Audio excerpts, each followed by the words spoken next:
Será que algum dia eu vou conseguir ser mãe? Se você tem um SOMP, eu aposto que essa pergunta já se passou pela sua cabeça. A verdade é que muitas mulheres que sofrem com a SOMP vão enfrentar ciclos irregulares, alterações hormonais, resistência à insulina e diversas outras condições que podem impactar diretamente na chance dessa mulher engravidar. A boa notícia é que hoje em dia a gente tem um mercado científico muito grande que trata muitos assuntos para essas mulheres. E ele nos mostra que mudanças na alimentação e no estilo de vida podem aumentar significativamente a chance dessa mulher conseguir ter uma gravidez de sucesso. E é exatamente sobre isso o vídeo de hoje. Eu separei aqui para vocês quais mudanças apresentam as melhores evidências científicas. Oi, eu sou a Fernanda, sou nutricionista materno-infantil. Trabalho com famílias que desejam engravidar desde a fertilidade até a primeira infância dessa criança. Antes da gente partir de fato para essas mudanças, a gente precisa regredir um pouco e começar explicando por que a SOMP vai dificultar engravidar. Eu não sei se vocês já sabem, mas a SOMP antes era chamada de SOP, Síndrome do Ovário Policístico. Hoje em dia ela se chama SOMP, Síndrome Ovariana Metabólica Poliendócrina. Esse nome mudou nesse ano de 2025 e ele abrange melhor todas essas alterações que essa síndrome vai trazer para a mulher. Então, SOMP é um nome mais adequado para isso. Mas afinal, por que a SOMP ela vai causar essa dificuldade em engravidar? A gente precisa pensar no nosso ovário como se ele fosse um relógio, e todo relógio precisa trabalhar em sincronia. O nosso ovário é mais ou menos a mesma coisa. Mulheres que têm a SOMP não conseguem manter essa sincronia, então elas têm diversas alterações, alterações hormonais, eh, alterações de resistência à insulina, um excesso de insulina também pode acontecer. O aumento da testosterona também é uma condição causada pela SOMP. Os folículos, eles não amadurecem como devem ser. Tudo isso em conjunto vai levar a pessoa a ter uma redução da chance de gravidez. Mas todas essas condições são causadas pela SOMP. E para desmistificar uma crença que todo mundo acha quando a gente está falando de SOMP, nem sempre o problema ele vai ser necessariamente no ovário, vai ser o maior problema daquela mulher. Muitas vezes o problema está na resistência à insulina, que está diretamente ligada à fertilidade da mulher. Eu vou deixar aqui na tela para vocês um review que eu li, que mostra pra gente que 44 a 70% das mulheres com SOMP vão sofrer de resistência à insulina, mesmo sem ter obesidade. Uma coisa muito importante que eu quero mostrar nesse vídeo também para vocês, mulheres que me assistem, é que não são só as mulheres que desejam engravidar que precisam tratar a SOMP. Todas as mulheres precisam tratar para ter um funcionamento do corpo de uma forma mais organizada, né? Para que essa condição não afete tanto a sua vida. Se você é uma mulher que não deseja engravidar agora, ou que deseja isso só mais para frente, o tratamento começa agora para você do mesmo jeito. Se você é uma mulher que já deseja engravidar, que já está nos seus planos, que você já está fazendo as tentativas, o tratamento também é para você de uma forma um pouco mais diferente. O tratamento da doença, ele vai ser individualizado, de mulher para mulher, de acordo com o objetivo de cada mulher. Mas esse tratamento precisa ser universal para todas as mulheres portadoras dessa condição. Se a resposta for não, se você for uma mulher que tem SOMP e não quer engravidar agora, a estratégia para tratar essa doença, ela vai girar em torno de regular o seu ciclo, te proteger dos sintomas da doença, como acne, crescimento de pelos, causar uma melhor harmonização dos seus hormônios, para que no futuro, caso você deseje ter uma gravidez. Agora, se a resposta for sim, e você é uma mulher que deseja engravidar e tem SOMP, o tratamento ele vai mudar completamente. O objetivo vai ser te fazer ovular e ovular com qualidade para que essa gestação aconteça de uma forma mais tranquila e com sucesso. Mas independente do tratamento escolhido, a gente tem um fator em comum: o estilo de vida. A alimentação, atividade física e controle de estresse, eles são a base do tratamento dessa condição, porque eles atuam num ponto em comum: tratar a resistência à insulina, reduzem a inflamação e criam do corpo um ambiente mais equilibrado para que essa ovulação possa acontecer. E é uma tecla que eu sempre bato aqui com vocês nos vídeos. Quando a gente está falando de SOP ou de alguma outra condição específica, a gente não está falando de uma dieta milagrosa ou um único objetivo em comum, que era emagrecer. Porque hoje em dia, na cabeça das pessoas, tem muito essa visão. Se eu emagrecer, eu vou conseguir realizar tal coisa. Não é bem assim. O nosso objetivo com o tratamento da SOP não é só emagrecer, é criar um corpo com condições adequadas para ter uma vida saudável, seja o seu objetivo engravidar ou não. Quando o seu organismo ele funciona de uma forma melhor, você vai ter mais condições de ter e sustentar uma gestação, que é um ponto muito importante. A gente nunca vai buscar somente o positivo, a gente vai buscar o positivo com qualidade. Não só qualidade nessa gestação, durante a gestação, mas qualidade para o futuro dessa criança lá na frente. Todas as atitudes que você toma hoje, enquanto mulher, enquanto tentante, vão impactar na saúde do seu futuro bebê, que vai impactar na saúde da pessoa que ele vai se tornar. E uma coisa que pouca gente sabe é que a SOMP ela não aparece ali somente no diagnóstico ou na adolescência, na vida adulta daquela pessoa. Ela pode aparecer muito antes, ela pode estar programada para já aparecer. Por que isso acontece? Porque a SOMP hoje em dia, ela é mostrada para a gente a partir de artigos científicos que ela é uma condição genética, mas ela também é uma condição de ambiente.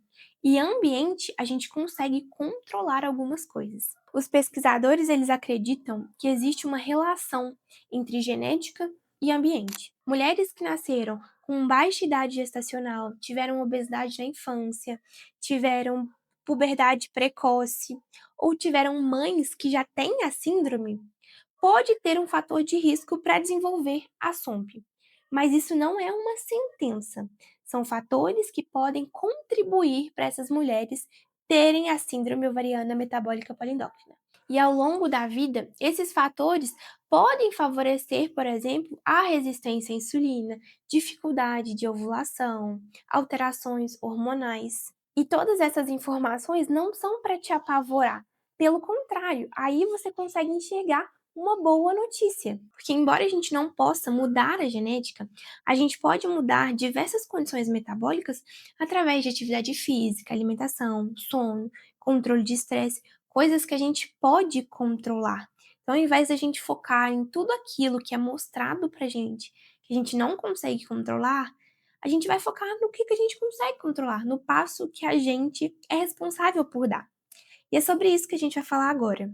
Existe um estudo que associou pra gente a relação de SOMP em mulheres com excesso de peso, mostrando que quando a gente diminui a quantidade de carboidratos refinados, aumenta a oferta de verduras, frutas e legumes, trabalha num padrão de dieta mais mediterrâneo, controlando a inflamação, a gente não tem só uma melhora no peso, mas a gente tem uma taxa de gravidez espontânea mais alta. Essas estratégias, além de minimizar os sintomas da síndrome e tratar a obesidade, vai trazer também uma melhor taxa de ovulação, um corpo menos inflamado, uma melhor resposta à insulina, então vai tratar a resistência à insulina, vai melhorar a sensibilidade da insulina, e quando a gente melhora essa sensibilidade à insulina, a gente consequentemente vai estar trazendo uma maior qualidade para esse óvulo, que vai resultar numa maior e melhor taxa de gravidez espontânea. Os padrões alimentares com mais evidências científicas são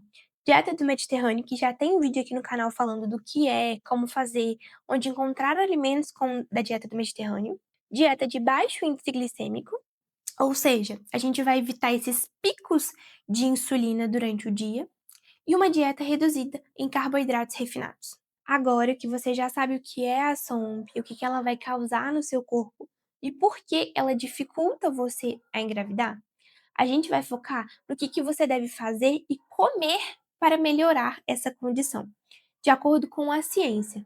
Então, o que hoje a gente tem no mercado científico de resposta em relação à alimentação, falando mesmo de alimentos que vão te ajudar no dia a dia para o controle dessa síndrome. Então, se você está gostando desse conteúdo, eu vou te convidar a se inscrever aqui no canal e deixar o seu like no vídeo, porque assim o YouTube entende que você gosta do meu conteúdo e continua recomendando para você. Aqui nesse canal eu vou falar sobre temas importantíssimos nessa janela de ouro, ou seja, tudo que você precisa fazer antes da gravidez, durante a gravidez e até a primeira infância do seu filho. Então vamos partir para a prática e o que você deve comer. Lembrando que não é só o que você come, é importante também a ordem do que você come e variar durante essas refeições. Eu vou apresentar para vocês grupos de alimentos e depois a gente vem nichando sobre ordem e variedade desses alimentos no dia a dia. Então vamos começar pelas proteínas. As proteínas, além de ajudar a reduzir esse pico glicêmico, que lá na frente pode causar resistência à insulina, ela também vai ajudar no controle da saciedade. Então, incluir uma fonte de proteína em todas as suas refeições é uma ótima estratégia. Quais são de fato essas proteínas? Ovos, peixes, carnes magras como frango, patinho moído, evitar carnes muito gordurosas, como é a carne de porco, por exemplo, iogurte natural, de preferência o desnatado, queijo cottage são ótimas fontes de proteína. Agora, os carboidratos. Esse é um grupo que a gente precisa ter um pouco mais de cuidado nas escolhas, para a gente não acabar escolhendo carboidratos refinados e prejudicar mais do que atrapalhar. Os carboidratos, eles não são o vilão.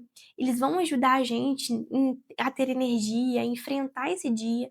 Eles são muito importantes, mas é importante escolher eles com consciência e de forma inteligente. O objetivo nunca vai ser eliminar completamente o carboidrato, mas sim evitar os picos de glicose. Por isso que o carboidrato sempre deve estar acompanhado de uma proteína ou de uma fibra. Quais são as trocas inteligentes que você pode fazer quando a gente está falando de carboidrato? Você pode trocar o pão, biscoito, bolo por batata, batata doce, o próprio arroz também. Igual eu falei para vocês, o carboidrato ele não é vilão. A nossa intenção não é eliminar ele por completo, é evitar que ele dê esses picos glicêmicos. Então, por exemplo, se você comer um pão com manteiga, é muito diferente do que você comeu esse mesmo pão, só que com ovo, que é uma fonte de proteína. O pão com manteiga, ele vai te levar a ter esse pico glicêmico. O pão com ovo não, porque a proteína ela vai entrar ali, né? O ovo ele vai entrar ali como um fator de proteção para esse carboidrato. Então, a ingestão de carboidrato é basicamente uma ingestão mais inteligente e sempre respaldada de um fator de proteção, proteína e fibra na maioria das vezes. Gorduras boas também são ótimas fontes para a nossa alimentação. Castanha, azeite, abacate, por exemplo. E aqui eu quero fazer um adendo às gorduras. Muitas pessoas têm medo da gordura. E você não precisa ter medo, ela é uma aliada para você, ela vai te ajudar nessa dieta. O que você precisa ter é consciência da fonte de gordura que você está escolhendo. Comer um salgado frito é muito diferente do que comer uma salada temperada com azeite. E aí tem um outro recado importante. O azeite, ele é só para realçar o sabor. Eu vejo muitas pessoas, quando vão temperar a salada, colocando muito azeite. Essa não é a intenção. O azeite é usado na preparação dos alimentos, ele não é necessariamente um tempero. Você pode usar para dar um gosto na sua salada, para adicionar uma fonte de gordura, mas não exageradamente. Até porque a gente também está falando de um controle de gorduras. Um controle calórico vai ser muito importante para você também. As gorduras, elas vão ser super aliadas no tratamento de resistência à insulina, por exemplo, no controle na inflamação hormonal do seu corpo. Você não precisa ter medo de colocar fontes de gordura na sua dieta, você só precisa saber fazer isso. E para isso, eu existo e outros profissionais da nutrição também. E por último, mas não menos importante, inclusive um dos mais importantes, se não o mais importante de todo esse enredo, as fibras. Quanto maior quantidade de fibra, maior saciedade, menor pico glicêmico. A fibra vai ser sua melhor amiga durante essa jornada. Não só no tratamento da SOMP, não só no pré-natal antes de engravidar, mas durante a gestação também, porque durante a gestação a gente quer evitar um diabetes gestacional. E quem que vai te ajudar a fazer isso? Ela mesma, Senhora Fibra. Deixe aqui nos comentários se você já consome, se você já sabia que esses alimentos ajudam no controle da SOMP, porque agora a gente vai falar de algo que não substitui a refeição, mas complementa muito, que são os suplementos. Aqui no canal eu já falei sobre suplemento antes, tem vários vídeos aqui que a gente fala de suplemento na gestação, suplemento pré-gestacional, que eu vou deixar passando aqui para vocês assistirem depois. Hoje a gente vai falar de suplemento na SOMP. Esse é um assunto muito extenso e se vocês quiserem, deixe aqui no comentário que eu trago um vídeo só sobre suplemento, como eles vão agir, em quais alimentos a gente consegue encontrar esses suplementos, porque hoje eu vou só citá-los e apresentá-los para vocês. Eu separei os suplementos que têm mais evidências científicas para trazer aqui hoje. E o primeiro é o Myo-inositol. Ele é um suplemento bastante usado quando a gente está falando de mulheres que têm a síndrome, porque ele vai ajudar tanto na ovulação quanto na melhora e resposta dessa insulina, né, que vai tratar esse quadro de resistência à insulina, e ele também vai ajudar a regular a menstruação, que é um dos sintomas que quem tem a SOMP sofre bastante. A gente também tem a vitamina D, que é imprescindível, eu sempre vou falar dela. A vitamina D vai melhorar a ovulação, a fertilidade, o metabolismo, a inflamação desse corpo. Então, é sim um suplemento muito imprescindível nesse tratamento de fertilidade. E a vitamina D, ela é um suplemento que precisa ser bem individualizado. É um dos que eu mais gosto de individualizar. Então não é só ir lá e comprar qualquer vitamina D e tomar aleatoriamente. Não é assim que funciona. Ela deve ser usada com estratégia e de acordo com os seus parâmetros. Por isso é muito importante o exame de sangue também. Ômega 3, imprescindível, gente, um dos meus top 3. Amo falar desse suplemento, amo ler, amo receitar para os meus pacientes. A gente vai usar ele não só no controle da SOMP, mas nessa pré-gestação, durante a gestação. É um suplemento que vai participar ativamente do controle desse corpo inflamado e também uma melhor resposta à resistência à insulina. A gente também tem o magnésio, que é pouquíssimo falado, mas ele é um suplemento que auxilia no metabolismo da glicose, então ele consequentemente vai tratar, né, esses picos de glicose que a gente tende a fazer quando a gente está consumindo carboidratos muito refinados, e tende a gerar a resistência à insulina com o tempo, né. Todos esses suplementos que eu falei para vocês, eles aparecem promissores quando a gente está lendo artigos científicos, que eu vou deixar aqui para vocês lerem também. Toda a suplementação que eu tô falando aqui para vocês, que eu já falei nos outros vídeos, deve ser personalizada e individualizada para cada pessoa. Não basta você comprar suplementos aleatórios na internet e tomar, achando que você vai ter uma resposta igual ao vídeo da parceira que você viu aí na internet. Não é assim. Toda suplementação deve ser individualizada e personalizada para você. Por isso que eu te convido a clicar no link aqui da descrição para a gente conversar melhor sobre isso. Dessa forma eu consigo te entender, entender os seus parâmetros e te ajudar da melhor forma possível. O maior erro que eu vejo entre mulheres com SOMP que estão tentando engravidar não é comer um doce, comer um fast food de vez em quando. É viver de dietas extremamente restritivas. Começam muito bem umas 8 semanas seguindo a risca, depois abandonam, geram uma compulsão, tentam voltar, tem aquele sentimento de frustração que não consegue, os sintomas ficam cada vez mais fortes, gerando uma frustração ainda maior nessas mulheres. Por isso que eu sempre vou bater na tecla com vocês que dietas extremamente restritivas não são a solução. A solução é um padrão alimentar sustentável que você consiga levar o resto da sua vida. Quando você para pensar nisso, nossa, eu vou passar o resto da minha vida sem comer um doce que eu gosto, sem comer uma comida que eu gosto? Não. Você vai inserir essas comidas que você gosta num padrão alimentar saudável que sustente isso. Por isso, a importância de um acompanhamento individualizado com um profissional adequado, como eu. Se você tem SOMP e ficou comigo até aqui, eu queria te lembrar de uma coisa. SOMP não é sinônimo de infertilidade. Significa apenas que o seu corpo precisa de um ambiente metabólico mais adequado para gerar essa futura vida. E eu consigo te ajudar com isso. Pequenas mudanças repetidas diariamente fazem uma diferença enorme ao longo prazo. E eu te garanto que você não vai se arrepender. Se esse vídeo te ajudou, tá passando aqui na tela um outro vídeo meu que eu te mostro como aumentar as suas chances de engravidar. O processo de tentar engravidar, ele não precisa ser um processo regado à tristeza, à pressão, ansiedade. Você pode sim conseguir enxergar beleza, propósito e amor durante esse processo, por mais difícil que seja. Eu te encontro no próximo vídeo. Beijo, até lá.